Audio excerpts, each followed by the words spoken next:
"Get out of the way! This isn't a homeless shelter!" shouted the guard, shoving the old man who tried to shield his wife from the rain with a torn umbrella. The soaked woman trembled from head to toe.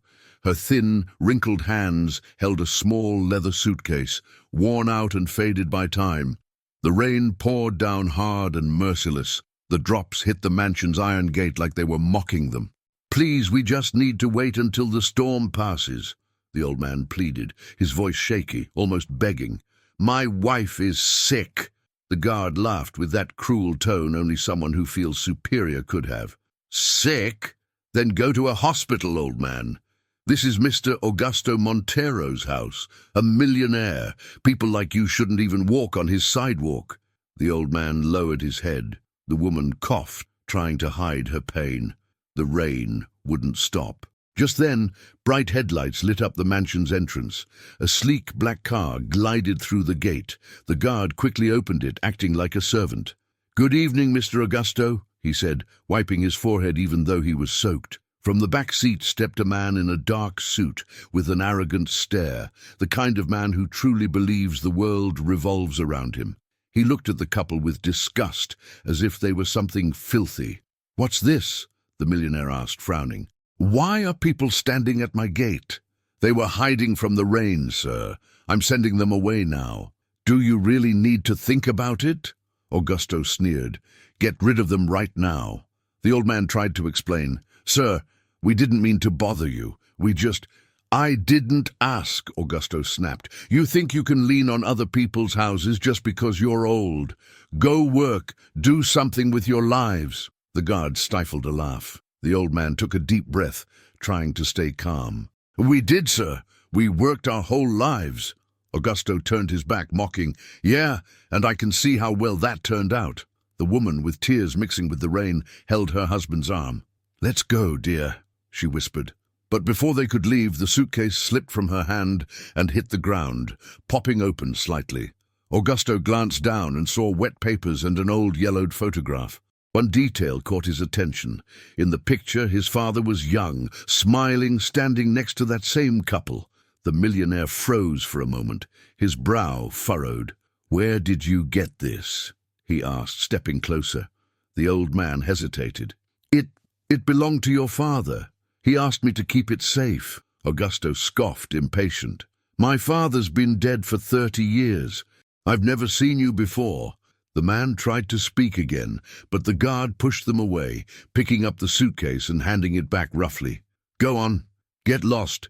The couple walked off slowly, stumbling on the wet sidewalk. The rain got heavier, and the mansion's lights reflected on the puddles, as if the whole world was watching the scene in silence.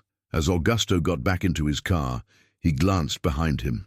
Something about that photo unsettled him.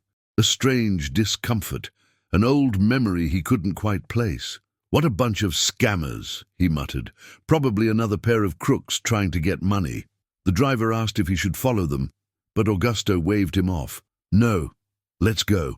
I've got a meeting with investors tomorrow, real business, not street drama." The car drove off, splashing water across the road. The couple disappeared into the dark. Hours later, in his penthouse, Augusto took off his damp jacket and poured himself a glass of wine. But the image of the suitcase, the photograph, and the old man's expression wouldn't leave his head. My father, and that man. How could that be? He had always believed his father built the company alone, with talent and discipline, but that photo showed a different truth. Someone else had been there at the start. He tried to shake it off, but something kept pulling at him. His father had always avoided talking about the company's early days, always saying, "Some chapters are better left locked away." But why? Thunder cracked outside, and the lights flickered. Augusto stood up and looked through the window. The storm was still raging, and far below in the distance he thought he saw the same couple walking under the rain, fading slowly at the corner. For a moment he felt something he hadn't felt in years, guilt, but he drowned it with a sip of wine. "Tomorrow I'll have someone find out who they are," he muttered, slamming the glass on the table. "And if they're frauds, they'll regret it." The camera would focus on the glass, red wine dripping like blood, then on the window. rain falling endlessly outside. And out there, an old leather suitcase sat forgotten on a park bench, left behind, like a secret fate would soon force Augusto to uncover. The night felt heavy as lead when Augusto realized he wouldn't be able to sleep. The picture kept echoing in his mind. His father smiling beside the same couple he had just humiliated. Restless, he grabbed his phone. "Fernando, get the car ready. We're going for a drive." His voice was firm, but anxious. Within minutes, the driver appeared. The asphalt still glistened with rain. The sky was dark and thick. They drove in silence. The city looked like a dark aquarium, with lights floating on its surface. "Sir, any particular destination?" Fernando asked quietly, eyes forward. "The park," Augusto said. "The one across from the old foundation building." Augusto straightened his tie, even without a suit. "I just want to check something." The car sped down the nearly empty avenue. On the radio, a report about the economy. "Companies under investigation for patent irregularities."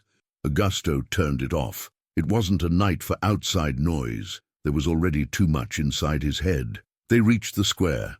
The wind shook the trees like impatient fingers. And there it was, a concrete bench under a flickering streetlight. On top of it, a dark, weathered leather case, frayed at the edges, the same one the old lady had dropped at the mansion's gate. "Probably belongs to someone living on the streets," murmured Fernando cautiously. "Open it," said Augusto, already stepping out, cold rain dripping from the lamp's awning. Fernando picked up the case carefully. It was far too heavy to be worthless. When he turned the rusty clasp, it resisted, creaking with decades of corrosion. The snap echoed across the quiet square. A faint smell of old paper escaped like a whisper. Inside were a bundle of letters tied with a faded ribbon, a brown folder, a black and white photo, and a key. Not a regular key. Metallic, still shiny despite the years, engraved with Montero, and below it a small word, archive. Augusto's heartbeat quickened. He took the key in his hands. The cold metal pricked his skin like an accusation. "Shine the light here," he said. The phone's flashlight revealed more. Next to archive were small markings. A01D. Probably some warehouse code, Fernando guessed. "No," Augusto muttered. He knew that pattern. It was from the company's old records before everything was digitized. A01 meant Wing 1, basement. The delta symbol, that meant restricted access. He opened the folder, searching for meaning.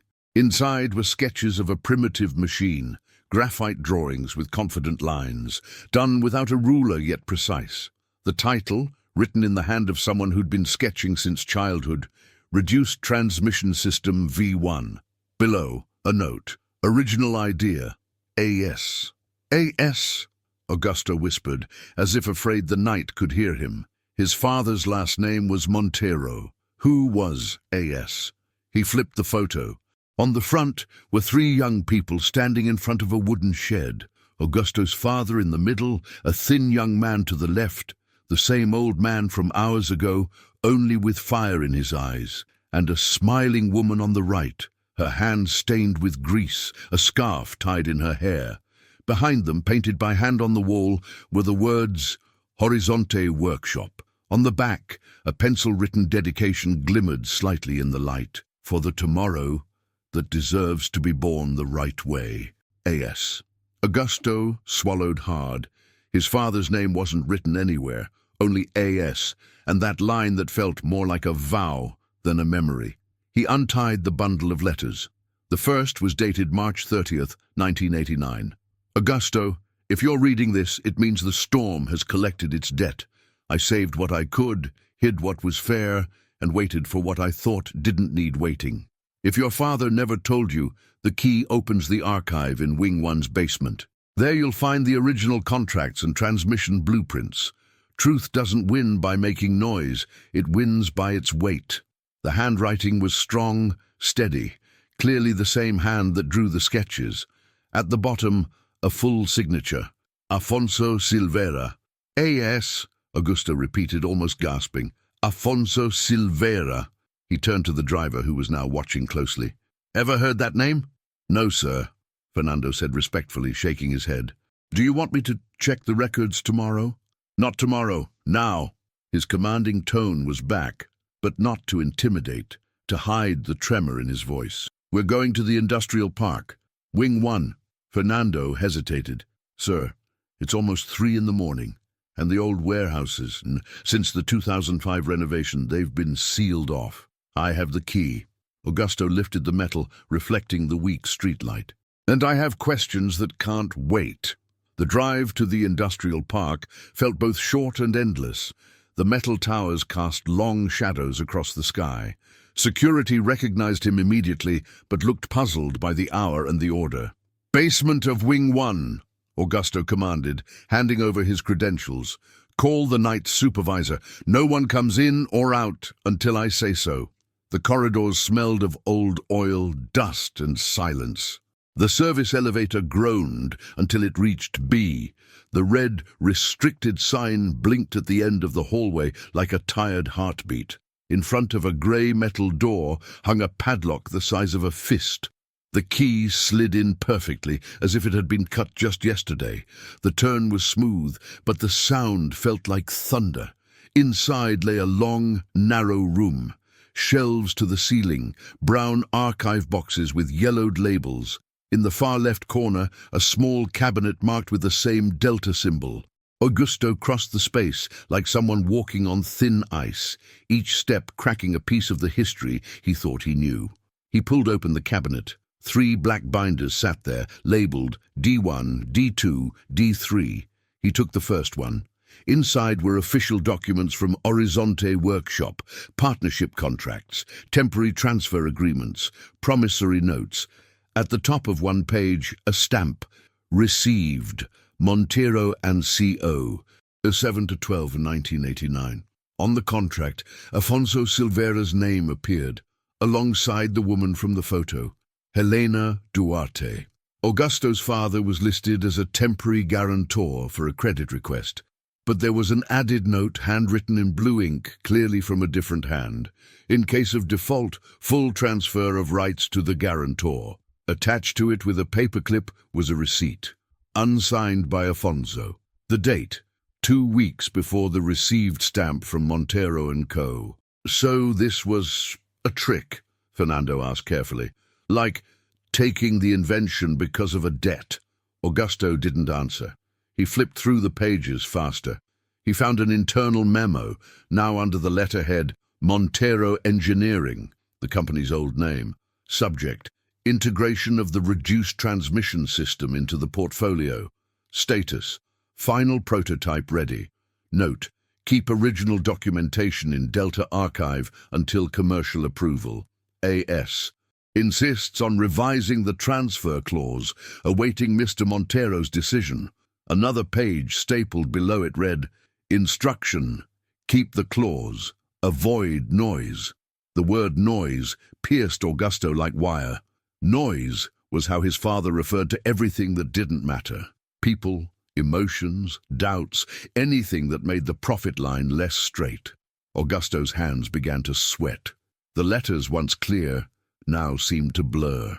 At the back of the cabinet, behind the binders, was a thin wooden box. No label, just a burn mark with 2 letters, HD. He opened it. Inside lay a piece of cloth that smelled of rust and a cassette tape. Labeled in pen, Horizonte, Le 6, 2789, prototype, V1, final test. Where am I supposed to find a tape player at 3 in the morning? Augusto tried to laugh, but the sound cracked. In the audiovisual archive room, sir, said the night supervisor, speaking for the first time. The old engineers kept the equipment. It's in S2. Moments later, the tape was spinning in an old deck. The static filled the room, followed by young voices, too close to the microphone. Testing, testing. Afonso, speak closer to the mic. I am speaking, Helena. You're the one getting excited. A laugh. Then another voice, deeper, confident. Let's record. If this works tonight, we're sleeping here. Augusto froze. He knew that voice. It was his father's. But there was warmth in it, a kind of warmth he'd never heard in the man who raised him, a warmth that had turned to ice over the years, metallic sounds, a motor sputtering, then catching, a mix of shouts, "Go! Hold it!" The engine steadied, a pencil scratched paper. "Torque reduced by 23%, Helena said. "No loss of power," added Afonso. "That's it."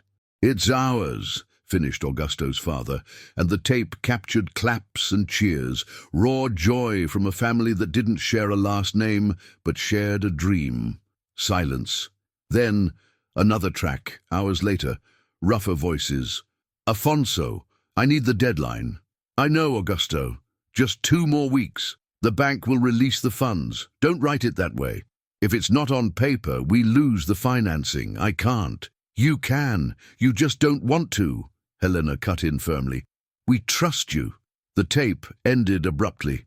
The rest of the conversation was swallowed by silence, as if even the tape was ashamed of what came next.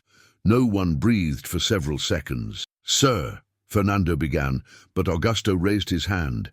He needed to sit with the sound of his own heartbeat. He closed the box, slipped the tape into his coat pocket, gathered the letters, the photo, the sketches, and the key, the one marked Archive and Delta, felt heavier than metal should. "Get the car, Fernando," he said, voice low but steady. "By sunrise, I want a full report on Afonso Silveira and Helena Duarte, where they lived, what they did, why they vanished, and where they are now." "Yes, sir."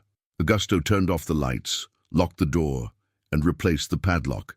In the corridor, before stepping into the elevator, he looked back. He could almost feel the ghosts of the past standing between the shelves, waiting for justice. And for the first time in his life, he didn't feel above any of it. As the elevator rose, the mirror reflected a man who no longer knew whether he was heir, victim, or accomplice, perhaps all three. Outside, the night was starting to pale. A thin line of blue crept into the dark. Augusto took a deep breath. There was a storm inside him, but now it had a map, a suitcase, a photo, a tape, and a name that no longer fit in silence. Afonso Silveira. The sun hadn't yet risen when Augusto returned to his penthouse. The city lights flickered like scars across the horizon, and his reflection in the window looked drained, tense, sweating guilt and disbelief. On the table he spread everything out, the letters, the photo, the sketches, and the tape. The clock read 5:15 a.m. No drink, no luxury, no comfort could distract him from what he'd uncovered. "My father, what did you do?" he whispered, rubbing his face. He picked up the photograph again. The young man on the left, Afonso Silveira, now burned in his mind. He looked full of hope, the kind of hope Augusto no longer remembered how to feel. He reached for the last letter in the bundle. It was dated 1992, 3 years after the first. The handwriting trembled, but the words were still strong. The company grew, but so did the whole. He called it business, called it a deal, but a deal that steals a soul isn't business, it's a sentence. If one day blood comes to collect its debt, I hope someone has the courage to look truth in the eye. It always comes back, Afonso. Augusto closed his eyes. The cassette, the blueprints, the suitcase, all pointed to one thing. His father had betrayed his partners. The intercom jolted him back. It was his secretary, already at the office. "Mr. Augusto, you didn't sleep?" "No. I want everything you can find on a man named Afonso Silveira. Also, look for a woman, Helena Duarte. Their names show up in the old Montero engineering records." His voice came out cold, almost breathless. "Understood, sir, but you know the files before 1990 aren't digitized. Then dig wherever you have to, and do it fast." He hung up. He walked to the wall safe and pulled out a dark wooden box. Inside were the few personal things he'd kept from his father: an old pen, a watch, and a small black notebook. A journal, no title. He had never opened it. He always thought it was full of business notes. But now, heart racing, he opened the first page. June 15th, 1989. Afonso insists on keeping his name on the project, but he doesn't understand the game. Business is built on position, not passion. Helena believes in him, and maybe that's why I'll have to cut her out too. If they knew how close I am to getting the funding, they wouldn't force my hand." Augusto held his breath. The next pages were worse. June 23rd. The bank asked for collateral. I used the patent as security. If the payment isn't made, ownership automatically passes to me. Afonso will hate me, but someday he'll understand. June 27th. The test recording turned out well. The prototype works. Now, I just have to wait for the debt to expire. July 12th. They didn't pay. The contract is mine now. It wasn't betrayal, it was strategy. Life belongs to those who act first. Augusto's hands trembled. He turned one more page. The handwriting had grown heavier, almost violent. July 20th. Afonso came here. Said I stabbed him in the back, that I stole his life. And maybe he's right. Helena cried. She said one day someone would pay the price for me. I laughed. The final line was underlined. But the price is never paid by the one who commits the sin, only by those who inherit it. The journal slipped from his hand.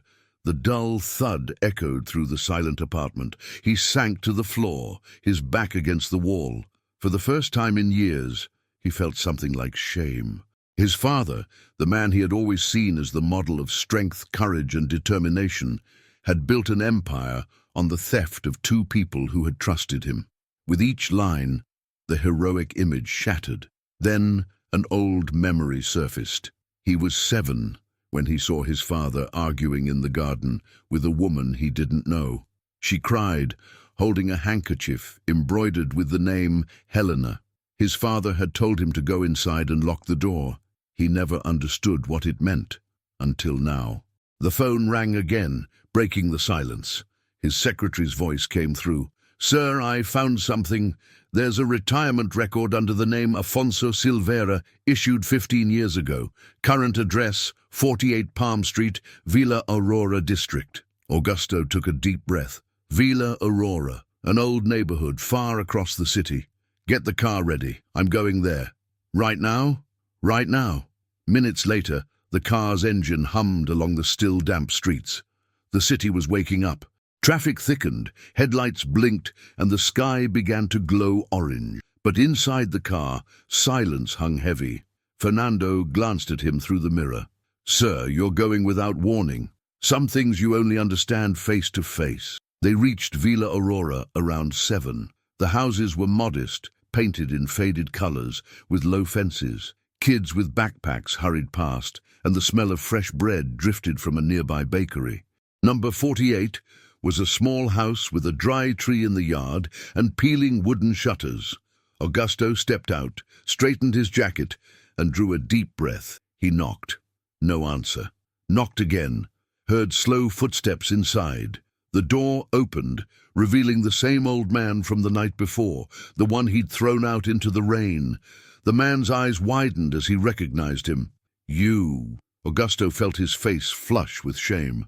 "I need to speak with you."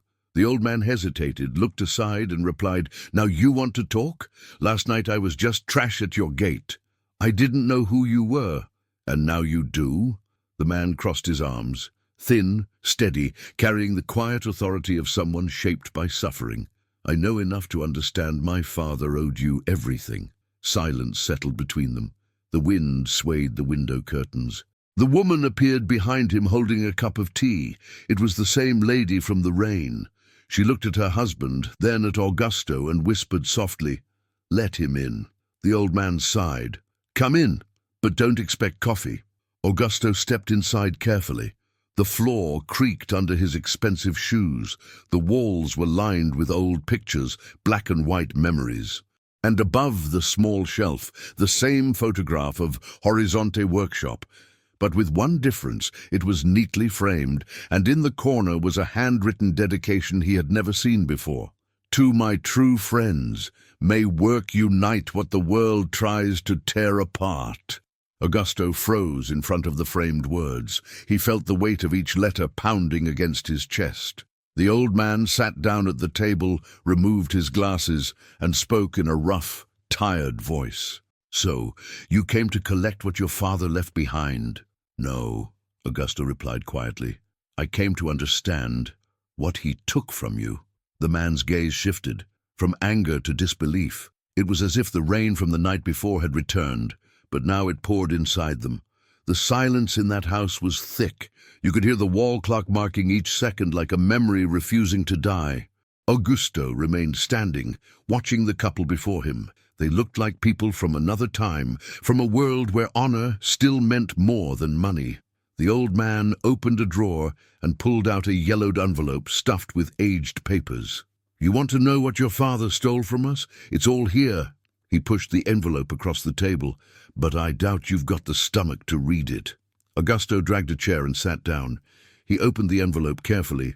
Inside were copies of contracts, newspaper clippings, and debt letters. On the corner of one sheet, his own family name, Montero and Co., was stamped in blue ink. You kept all this? He asked, still processing. We did, the woman replied softly, though her tone carried steel. Not for revenge, but so we'd never forget what we lost. The old man cleared his throat. We trusted your father, son. He looked like an honest man. Said he'd help us register our invention, put all our names on the contract. That workshop was our life, years of work, nights without sleep, sweat and calloused hands. And he, Augusto swallowed hard. He tricked you. The old man let out a bitter laugh. Tricked? He robbed us blind, took our design, registered it under his name, and left us drowning in debt. I lost everything, the house, the tools, even my name. People called me a liar, a fraud. Helena tried to fight back, but he stopped, glancing at her. How do you fight someone who's got money and lawyers? She squeezed his hand, eyes wet. Afonso nearly died trying to clear his name. Augusto felt a knot tighten in his throat. I didn't know. Of course you didn't, Afonso snapped, slamming his hand on the table. None of you did. Old Montero built his empire on what was mine, and still walked away a hero. And you lived off it without ever asking where it came from. Augusto stayed silent. Shame burned through him like fever. I grew up hearing he was a visionary, he whispered, that the company existed because of his hard work. Yeah, Afonso said, crossing his arms. A visionary, all right, in the art of betrayal. Helena stepped in gently, trying to ease the tension. Afonso, maybe he came here to make things right. But the old man didn't budge. No one shows up after 30 years just to say sorry. He stared straight at Augusto. What do you really want? Augusto took a breath. The truth, all of it. Afonso leaned forward, eyes burning. And what will you do with it? Give back what your father stole? Trade your fancy penthouse for this leaking house? Augusto lowered his head. I don't know. Not yet. Then you're just like him, Afonso said, rising from his chair, hands pressed to the table. Full of doubts, when what's right is clear. The scrape of the chair against the floor hit like a punch. Augusto stood too. Don't compare me to him. I never stole from anyone. But you lived off his theft, Afonso shouted, his voice shaking with rage. You lived with his name printed on everything. Your car, your company, your house, even your damn watch is probably soaked in our blood. The silence that followed was sharp enough to cut. Helena, tears brimming, stood slowly and placed a cup of coffee in front of Augusto. Sit down, my boy, she said softly.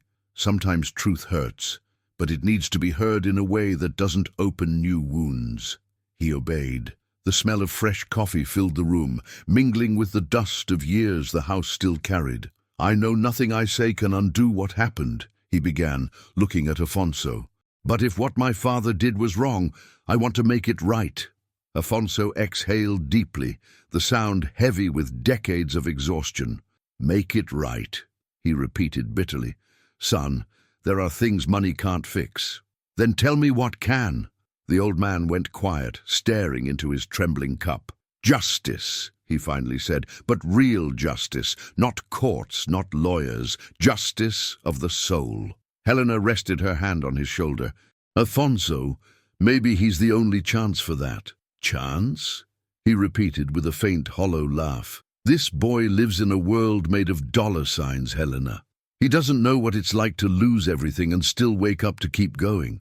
I know what it's like to lose something you thought was yours, Augusto replied, his eyes steady, because now I see that nothing I own has any value if it was built on a lie.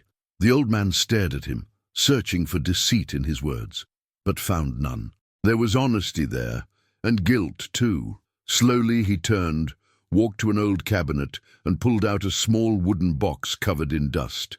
"If you really want to understand," he said, setting it on the table, "then take a look at this." Inside the box were dozens of old photographs, diagrams, and worn notebooks.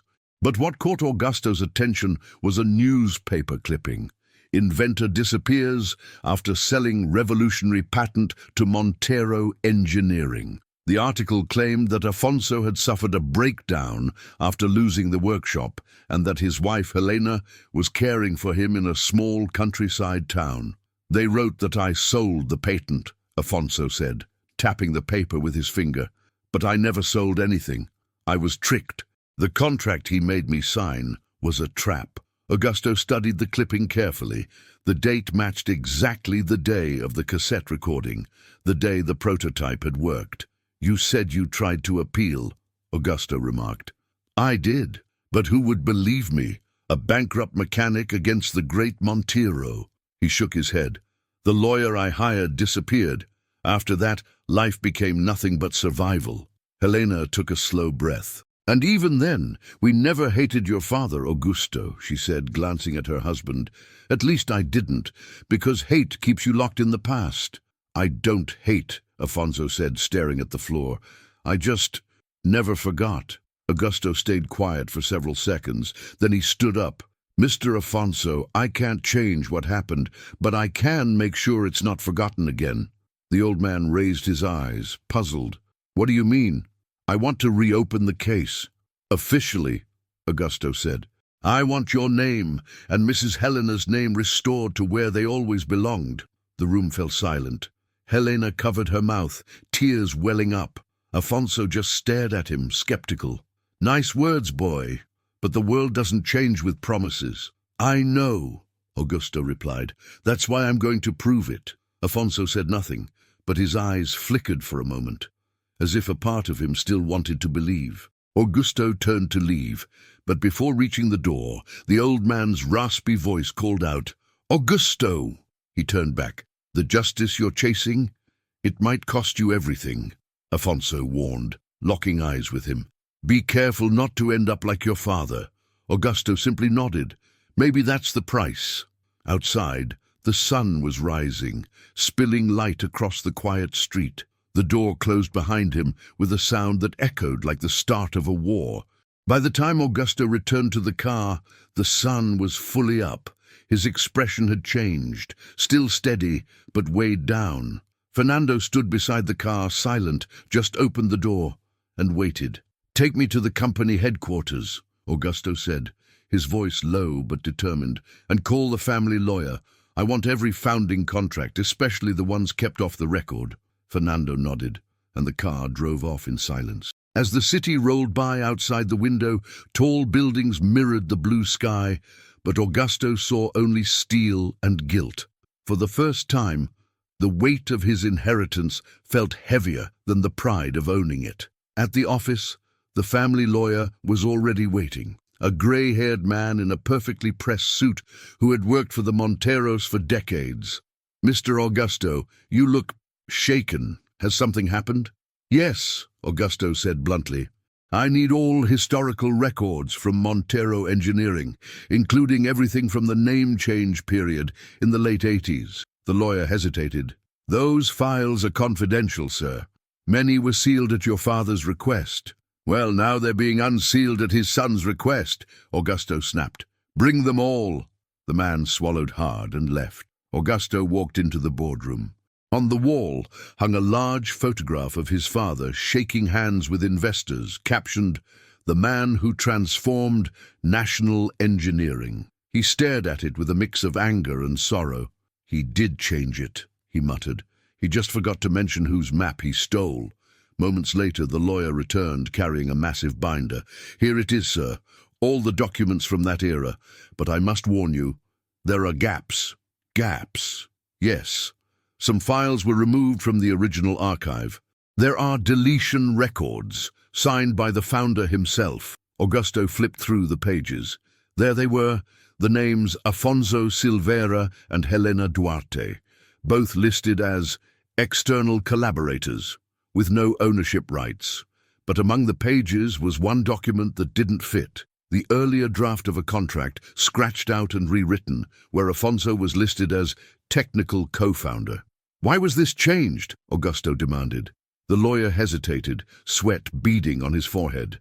Sir, your father considered the initial agreement informal. He said there had been misunderstandings. Misunderstandings? Augusto slammed his hand on the table. He erased the name of the man who created the product we've sold for millions. That's not a misunderstanding, that's theft. The lawyer stepped back. Sir, please, be careful with your words. Legally or not, it's still wrong, Augusto interrupted. And I'm going to fix it. The man said nothing, only lowered his head in shame. Augusto grabbed his phone and called the Research and Development Department. I need the original prototypes of the reduced transmission system. I want to know who built the pieces and who registered the patents. The head engineer answered, confused. Sir, the old prototypes? No one's touched those in years. Well, they're going to today. Hours later, Augusto was heading down to the company's underground lab. The air smelled of metal, grease, and history. On a dusty shelf stood the company's very first engine, the same model that appeared in Afonso's sketches. The head engineer leaned closer, intrigued. Incredible. Even after all these years, the system is still efficient. The proportions match perfectly with the prototype described in Afonso Silveira's reports. You know him? Augusto asked. Only by reputation, she replied. People used to call him the ghost of Horizonte Workshop. The older staff said he was the real inventor, but that your father bought the patent. Augusto took a deep breath. The truth was starting to find its voice. And those reports, where are they? Some are stored in the historical archives. I can have them brought here. While she left, Augusto ran his hand over the engine's metal casing. The cold steel seeped into his skin. For a moment, he pictured old Afonso, decades earlier, working on that very machine, with hope in his eyes and grease on his hands. The engineer returned with a cardboard box filled with yellowed papers, technical drawings, and a blue folder stamped with the company's old logo. Augusto opened it and froze. Test report. Horizonte Workshop, June 27, 1989. Signatures. Afonso Silveira, Helena Duarte, Augusto Monteiro, father. Final notes. Functional system, reduced torque, stability maintained. Technical authorship, Afonso Silveira. Intellectual ownership, Helena Duarte. Temporary registration, under custody of Augusto Monteiro, until repayment of the bank loan. There it was, written clearly, like a confession. Under custody until repayment of the bank loan. The patent had never been transferred legally, only held temporarily. Augusto sat down, drained. They were telling the truth all along. The engineer stood quietly, sensing the weight of what he had just uncovered. Sir, should I digitize these files? No, he said. No one touches them until further notice. He climbed the stairs back to his office. With each step, rage and shame churned together. As soon as he entered, he called his secretary. Marta, schedule a press conference for tomorrow. Tomorrow, sir? May I ask why? You'll find out soon. Before hanging up, she asked softly, Sir, are you all right? Augusto gave a tired half-smile. For the first time, maybe I am. That night, he walked into his father's old office, untouched since the day he died. Books neatly arranged, medals, framed photos. At the center, the massive mahogany desk. Augusto sat in the same chair where so many decisions had been made. He picked up a framed photo, his father shaking hands with a minister, smiling. On the back, a dedication, to those who make history with courage. Augusto turned it over and wrote with a black pen, to those who try to fix history with truth. He set the photo down and drew a deep breath. The next morning, Every news outlet received an official statement from Montero Engineering. The company will open an internal investigation into possible irregularities regarding the origin of its earliest patents. Recently discovered documents are being analyzed. Transparency is now the company's foremost commitment. The news spread like wildfire. Stock prices fell. Headlines exploded. At that same moment, Afonso and Helena sat in their small living room watching the television. The old man squinted, disbelief in his voice. He actually did it? Helena smiled softly, tears glistening. Looks like he did. Afonso leaned back in his chair. Then maybe there is a different kind of Montero after all. Back at headquarters, Augusto stood by the window overlooking the city. He knew hell was only beginning. Angry investors, relentless media, a collapsing legacy. But for the first time, he felt he was fighting for something that truly mattered. He closed his eyes and whispered to himself, "Now it's my turn to prove that blood doesn't define character." The phone rang. It was his press advisor. "Sir, the media wants a personal statement. What should I tell them?"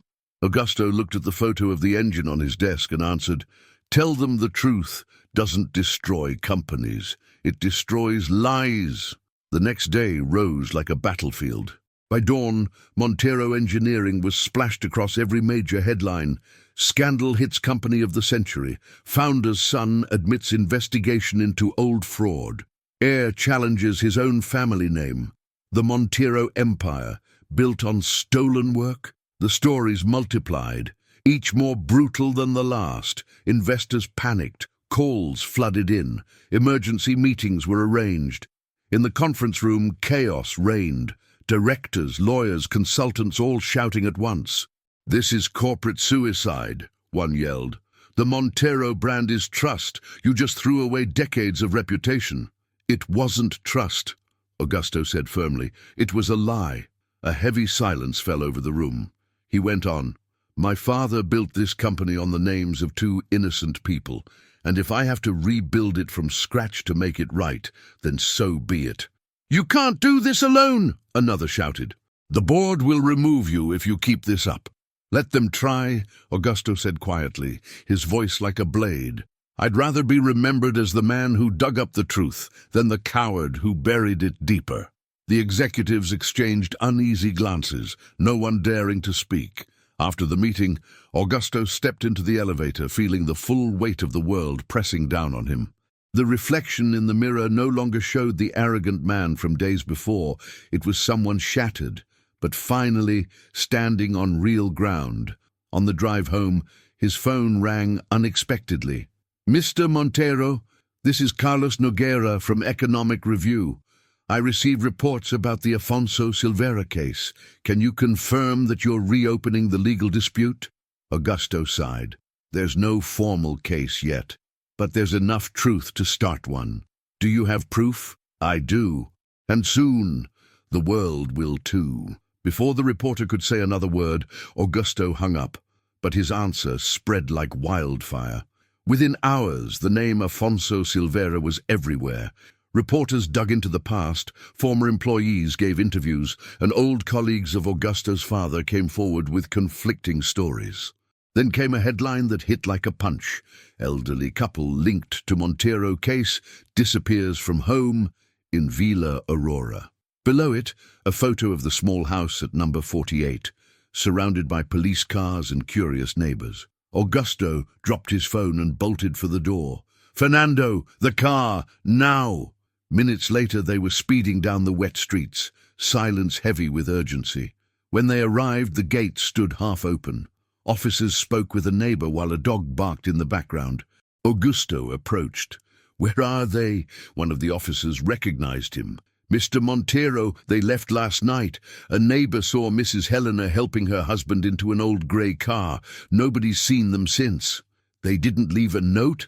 Anything?" "Just this."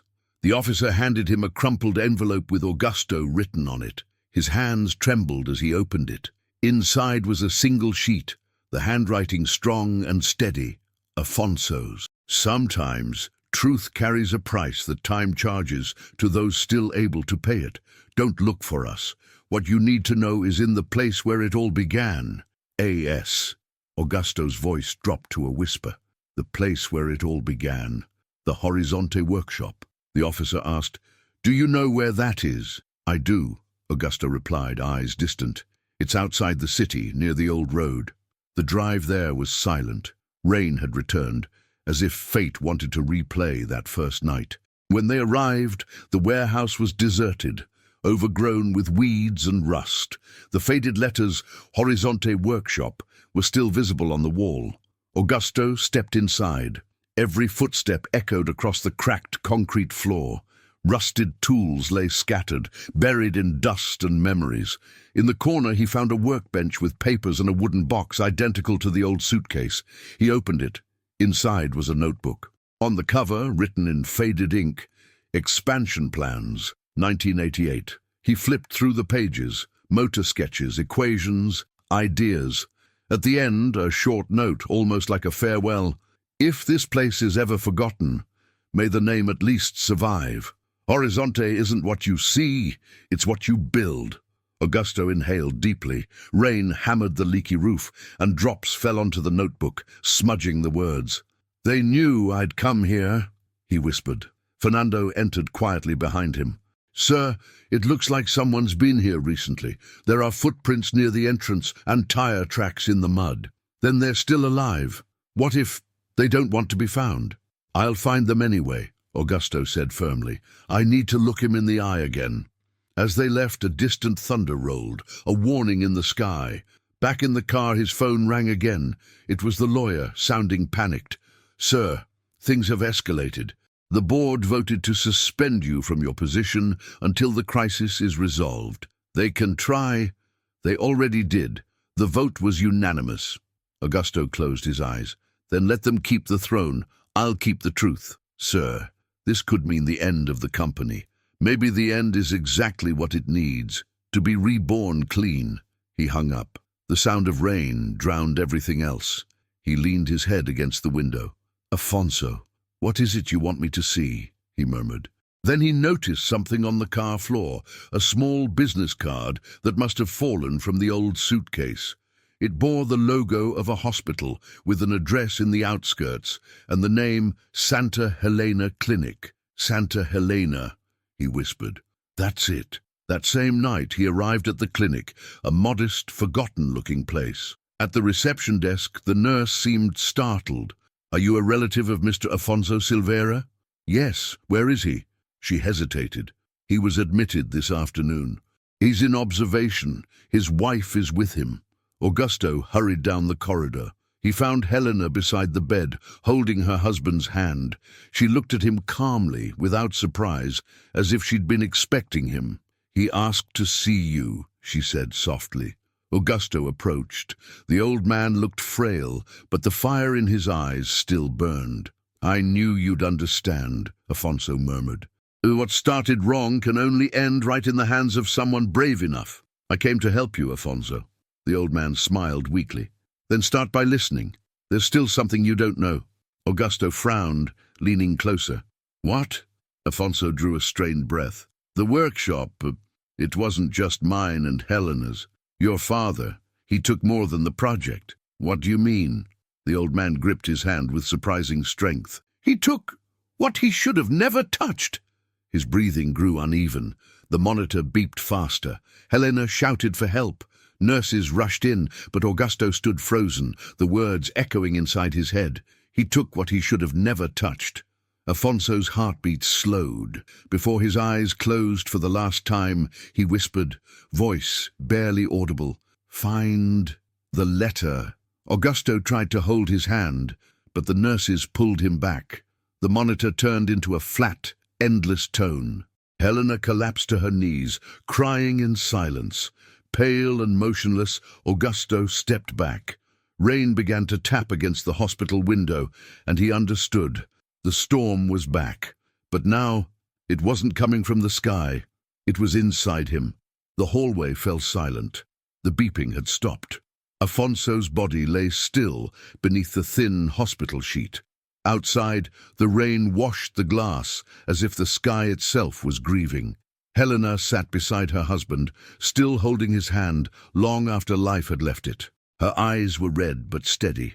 No screams, no panic, just that ancient sadness of someone who has learned to live with pain. Augusto couldn't speak. He felt small, powerless, like a child watching his world collapse grain by grain.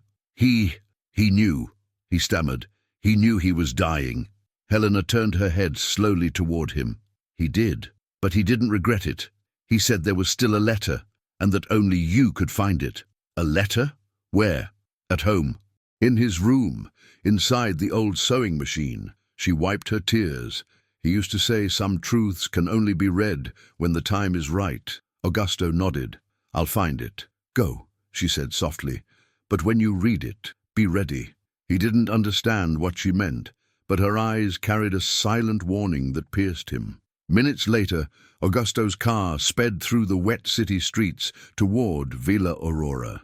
The world outside seemed smaller, buildings, lights, traffic, all fading beneath the weight of what churned inside him. The house was unlocked, as if fate itself had left the door open. The grey light of dawn filtered through the cracks, glinting across the wooden floor. In the bedroom, the old sewing machine waited, its iron frame rusted, the pedal worn, the cloth half torn. Augusto knelt and opened the bottom compartment. Inside, wrapped in a white handkerchief, lay the letter. The envelope bore his full name, to Augusto Montero. His hands shook as he tore the seal. Inside were several pages written in Afonso's unmistakable, steady handwriting. If you're reading this, it means time has done what human justice could not. I could have sought revenge, but I learned that hate burns the heart before it heals the soul.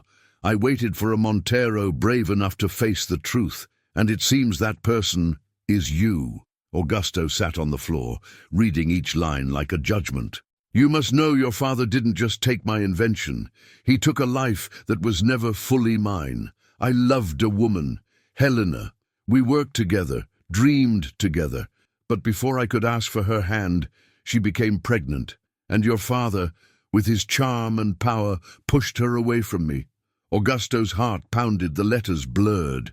He read the next lines twice before the meaning hit him like a blow. Helena was expecting a child. When your father found out, he sent her away, saying he would take care of everything. He told her the baby would have a better future if it carried the Montero name. And so she disappeared, and you were born. His palms grew slick with sweat. His breathing turned shallow. Yes, Augusto, you are my son. I watched you grow from afar, on TV, in newspapers, in magazines. I never wanted to take what fate gave you, but I hoped one day you'd understand that true inheritance isn't money, it's the choice you make with it. Tears slid down his face in silence. He pressed the letter to his chest, as if trying to hold together an entire life of lies. Your biological father loved you, but the other one raised you. Neither was perfect. One gave you a name, the other gave you blood. Now it's up to you to decide which one will define you. He drew a deep breath, but his chest ached. Stumbling to his feet, he stared into the mirror hanging in the living room. The reflection staring back wasn't the same man anymore. Not the proud heir, not the powerful executive, but a son torn between two worlds, one built on lies, the other on redemption. The letter slipped from his hands. He collapsed onto the sofa, eyes fixed on the ceiling, trying to process the impossible.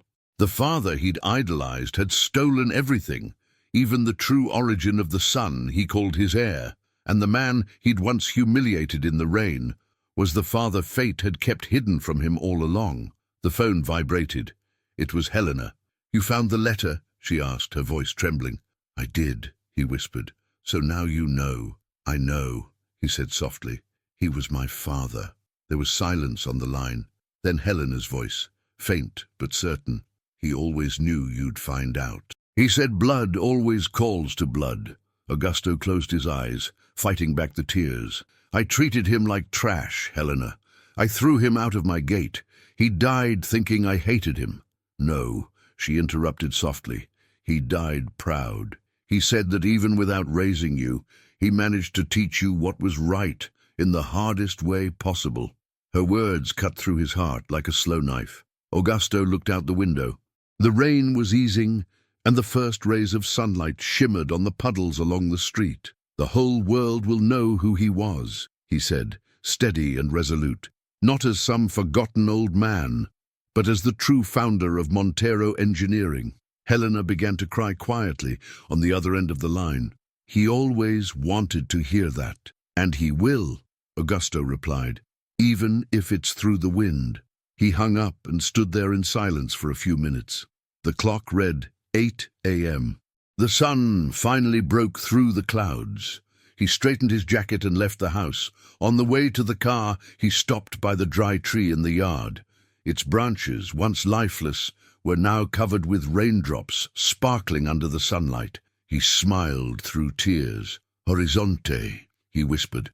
"Now I understand the name." He got into the car and sent a message to his lawyer. "Prepare an official change to the company registry. New name, Silvera and Montero Engineering. And I want Afonso's name engraved on the main plaque." The lawyer replied almost instantly, "Sir, the board will never approve this." Augusto typed back, "Then dissolve the board." He put the phone away, started the car, and drove off. The glare of the sun flashed across the windshield, blinding the road ahead, but he didn't look away. For the first time, he knew exactly where he was going. The illegitimate son, the stained heir, the man carrying two last names and two truths. But that morning, only one of them mattered: redemption.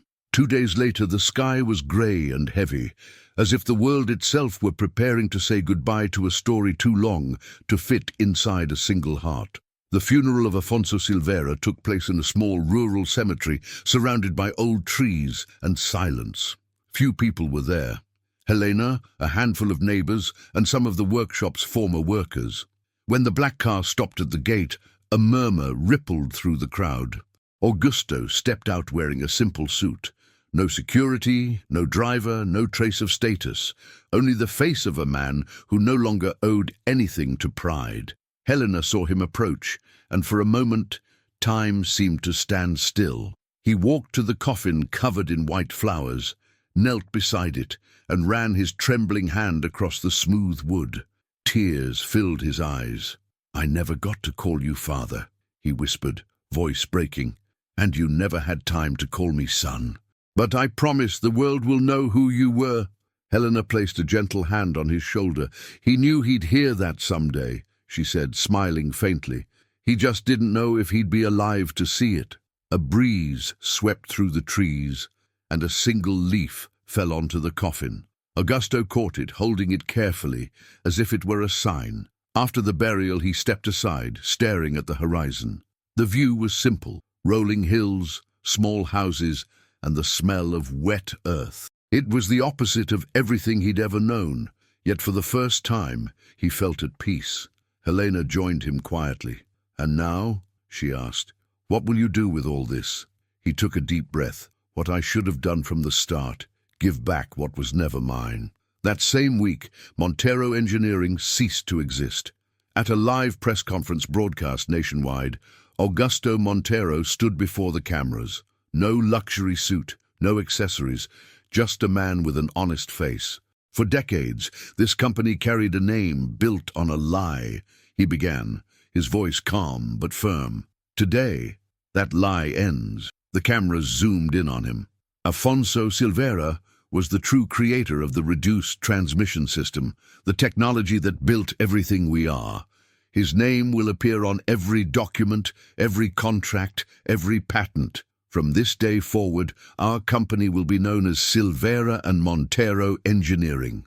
Reporters looked at one another, stunned. "And what about the board?" one asked.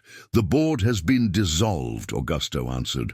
"The new company will be managed by a foundation dedicated to innovation and social justice.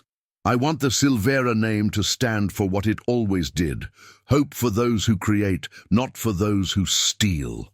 A young reporter raised her voice gently. "You've lost millions with this decision. What do you gain from it?" Augusto looked straight into the camera. "Peace," he said simply, "and peace has no price." The room fell silent. No other words were needed. That night, alone at home, he opened the old leather suitcase that had started it all. Inside were the letter, the photo of the three young inventors, and the cassette tape. He put on his headphones and pressed play. Afonso's voice filled the room. "That's it. It's ours." Tears rolled down his cheeks and he smiled. "Yes, Father," he whispered.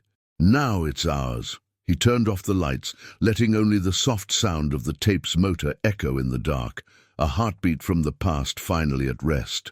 2 weeks later, the main headquarters unveiled its new sign, Silvera and Montero Engineering, where truth drives the future. During the reopening ceremony, Helena was invited to cut the symbolic ribbon. Her hand trembled slightly, but her smile was calm and steady. "He always wanted to see his name up there," she said softly, her voice breaking with emotion. "And now he will," Augusto replied. "In every machine, every project, every story we tell from this day on." The employees applauded.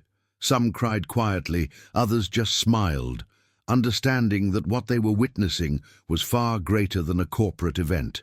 It was the restoration of a life's worth of justice. After the ceremony, Helena stood watching the sunset reflected on the golden plaque. "You know," she began gently, "when Afonso chose the name Horizonte, he used to say the horizon is never close, but it's always visible. You just have to keep walking." Augusto smiled, and he was right.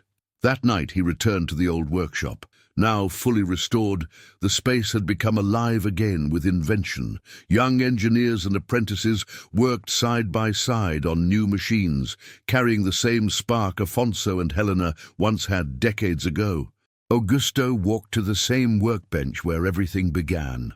On it, he placed the original photograph of the three founders and a small metal plaque engraved with the words, "Here, work triumphed over pride."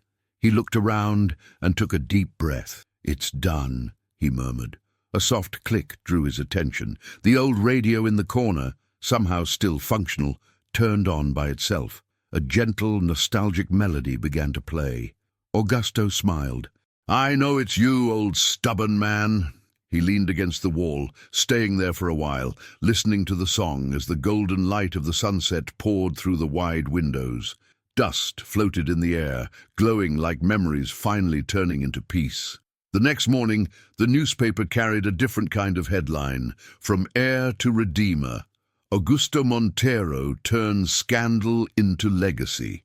But for the first time, he didn't care what the papers said. The name in the headlines didn't matter anymore. The name on the plaque did, and the name on the plaque was now complete. Weeks later, Augusto returned to the cemetery. He brought fresh flowers and the founding plaque of the new company engraved with the words, "In memory of Afonso Silvera, the man who built the future by believing in the impossible." He knelt, set the flowers down, and spoke softly. "Everything I am now is half his, half yours. But the best part of me came from you." He stayed there in silence. The wind blew gently, carrying a warm breeze across the field. It felt like an answer. As he stood, he looked toward the horizon once more, the same one his real father had dreamed of, and the same one his adoptive father had tried to hide. Now, that horizon finally belonged to him, and for the first time in his life, Augusto Montero walked without guilt, without burden, and without inheritance, only with purpose. Months passed, and the story that began with a forgotten suitcase in the rain became a national symbol. Silvera and Montero Engineering appeared in magazines not for its wealth, but for its integrity. Business publications called it the company that chose truth over profit. But what the world didn't see was how much Augusto had changed inside. He no longer lived in the glass penthouse. He sold the property and moved into a modest home near the old workshop. There he woke up early, walked to the shop, and shared coffee with the apprentices. He was the same man, but now free of the name's weight, his father's shadow, and the emptiness of pride. One morning, while watching a group of students assemble a new prototype, a young man asked, "Mr. Augusto, don't you ever miss it? The luxury, the parties, the trips?" Augusto looked at his hands, stained with grease, and smiled. "I miss the time when I thought all that was happiness." The boy frowned. "So what is happiness, then?" Augusto answered slowly, watching the engine come to life. "Happiness is when what your hands do is at peace with what your heart feels." The boy smiled. He didn't fully understand, but something about those words stayed with him. That afternoon, Augusto visited Helena. She now lived in a small house near the workshop, surrounded by a garden full of flowers. "He'd be proud of you," she said, pouring tea. "You know that, don't you?" "I hope so," he replied. "But the kind of pride I want to carry now is different. It doesn't come from what I built, but from what I fixed." Helena's eyes softened. "Sometimes the repair is more beautiful than the creation," she said, "because it carries a scar, and a scar means it hurt, but it healed." Augusto smiled. "Thank you for not giving up on him, or on me." "Mothers don't give up," she said simply. Their eyes met, and no more words were needed. The wind moved through the garden, shaking the petals. One fell gently into Augusto's lap. He held it carefully. "I still hear him sometimes, you know," he whispered. "When an engine starts up, I swear I can hear his laugh." Helena smiled. "Then that means he never really left." Months later, a new plaque was placed at the entrance of the former workshop, now transformed into a free technical training center. Institute Afonso Silveira, where work creates the future. The ceremony was simple. No politicians, no cameras, just students, teachers, and families. Augusto gave a short speech, his voice calm but firm. "Everything I have today," he began, "didn't come from what I inherited, but from what I learned when I lost it. Life taught me that wealth without truth is just an illusion, and that the most valuable inheritance is example." He looked at the young faces in the crowd. The man whose name this institute bears was deceived, humiliated, and forgotten. But even then, he never stopped believing in what he built. That's why his name stands here today, because truth can be buried for a while, but it always grows back. The audience rose in applause. Helena, seated in the front row, wept quietly. Later, alone in the workshop, Augusto found the old cassette tape again. He pressed play. Afonso's calm, hopeful voice filled the room. "If the engine catches right, the world will run lighter." Augusto closed his eyes and smiled. "It caught, Dad. It caught." The steady hum of the motor in the background felt like a reply, strong and alive. He turned off the player, placed the tape back in its box, and before leaving, switched on the last light of the shop. The lamp illuminated a new phrase, painted across the wall in bold letters. "Truth is the only fuel that never runs out." He stood there for a few seconds, silent, then turned off the light, locked the door, and walked away under the sunset. Sometimes destiny doesn't destroy, it repairs. Sometimes pain doesn't punish, it purifies. The story of Augusto Monteiro and Afonso Silveira wasn't about inheritance or money. It was about the weight of a name and the value of a choice. Because becoming rich is easy. Being just is hard. And when truth finally wins, it doesn't charge interest. It restores dignity. If this story touched you, like the video, subscribe to the channel and share it, so more people remember that real wealth lives in honesty, because supporting what inspires is a way to change the world, quietly. In the final scene, the camera pulls away from the restored workshop.